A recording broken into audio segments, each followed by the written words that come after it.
Hey everyone, and welcome to the channel. So today we get to take a look at the 2024 Volkswagen Jetta. This is the SE trim level. It's finished off in silver. They have a starting MSRP right around $26,000. So this is a very economical sedan that's also very affordable. We are going to start off with what this is powered by. Underneath the hood, this is the 1.5 liter turbocharged inline 4-cylinder. It is paired to an 8-speed automatic transmission, and this pumps out 158 horsepower, 184 pound-feet of torque. That power is sent to the front wheels, propelling this 3,000-pound sedan from 0 to 60 in 7.7 seconds. Top speed is 126 miles an hour, but as far as fuel economy goes, you're looking right around 29 miles per gallon in the city and 40 out on the highway. So it's a very fuel-efficient sedan if that is something that you are in the market for. Now, as we work our way to the exterior styling, you'll notice right off the bat that we have a lot of chrome for this model. The VW badge is also the forward-facing sensor for the adaptive cruise, and there's also plenty of cutouts to provide a lot of cooling and better airflow and aerodynamics. Now, this has a nice set of headlight housings that protrude into that grille just to give it a nice integration. And then there's also 6 distinctive lines coming down that hood to give it a really nice look. Now, this SE is also equipped with a set of 17-inch wheels that are finished off in gloss black. And then there's very nice crisp lines that run down the entire side. This also has body colored for the mirror caps. It does feature a sunroof too. And all the window trim is blacked out just to match those wheels. But the lines are very prominent, giving it a nice sedan style. Now in back, Volkswagen badge is right in the middle, backup cameras underneath that. And then there's more of the bodywork that is integrated into that lower diffuser. Now you can also remote start this. So just double tap this button and it will start up. You can double tap that button to shut it off as well. You can also use the button on the key fob or up underneath to open up that trunk.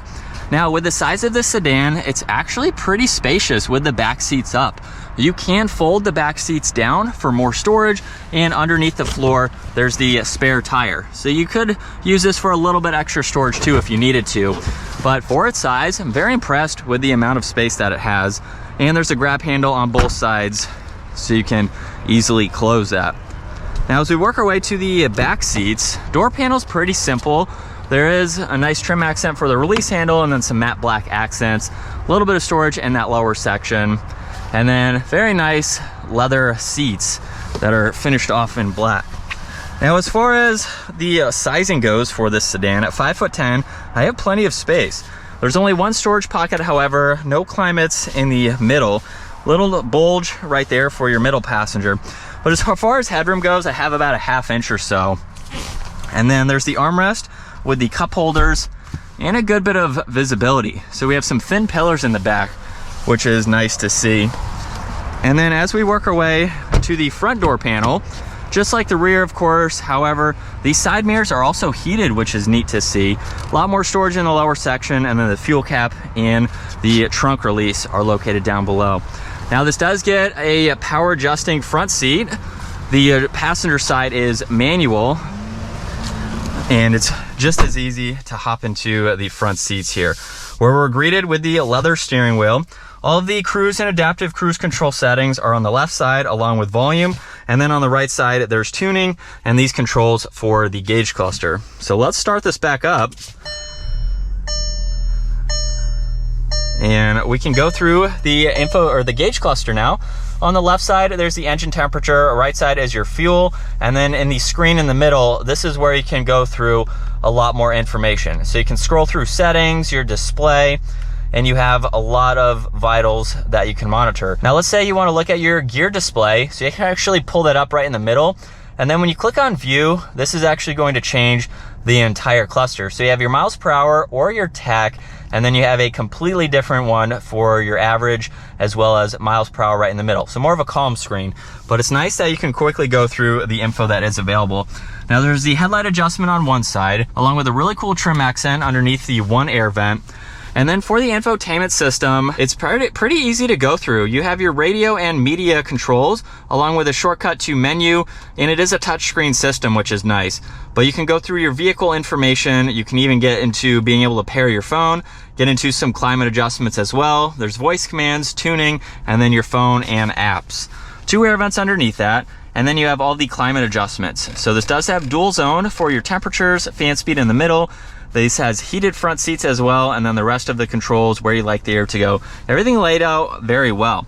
A lot of storage down below with some auxiliaries and a 12 volt. And then there's the e-brake along with your engine start stop, and then 2 different driving modes. So you can go from normal to eco. And then you can also put this into reverse, of course, where we have that backup camera. And then you can also shift using the shifter. So just push it towards the passenger and you can use that as needed. There's cup holders and storage just in front of the armrest where there's a very deep compartment. And then the glove box also has a lot of space. Now up top, there's controls for the sunroof as well as the dome lights. There's also a sunglass holder too and some call buttons behind that. Now what I love about Volkswagen and Audi is that we have the manual adjustment for the sunshade. However, it is transparent, and Volkswagen and Audi allows you to keep this closed with the sunroof open. So if you want that open experience, but you want a little bit more shade from the sun, you can still use that, whether that is opened or closed. It would be nice to maybe see another shade that is not transparent just to block out the sun a little more, but it is a cool feature to see. And as far as visibility goes, it's very easy to see over both shoulders. And from second gear, here we go. Surprisingly, the shifter is very responsive going through those gears, which is very cool to see. Not something you're probably going to be using that often, but if you need to, it is there and it is functional. But this is what it's like to be behind the wheel for the Volkswagen Jetta. Like I said, very nice interior, as you've already seen, pretty basic too for the price, but it's been fun. It's been a very comfortable, smooth, daily driving sedan.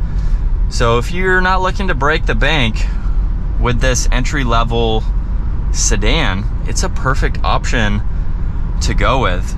Not a whole lot to talk about it. Like I said, I really haven't found anything negative to say over the couple hundred miles that I've put on this vehicle, aside from it's something that's going to get you from point A to point B and give you the basics that you are looking for. And then obviously you can go with some higher trim levels if you want a few more goodies and options that this SE, of course, does not have. As far as handling goes, I want to talk about that briefly while we have some twisties here. It's nothing crazy, you know, just going on some normal roads, but it actually handles very well. So I've been impressed just with its overall drive, how it handles, and just how it drives in general. So it's definitely been very nice if you're looking for something at this price range. But that is going to wrap it up for the 2024 Volkswagen Jetta SE. If you enjoyed today's video, give it a huge thumbs up. Consider smashing that subscribe button so you don't miss out on our daily uploads. And I will see you all in the next video.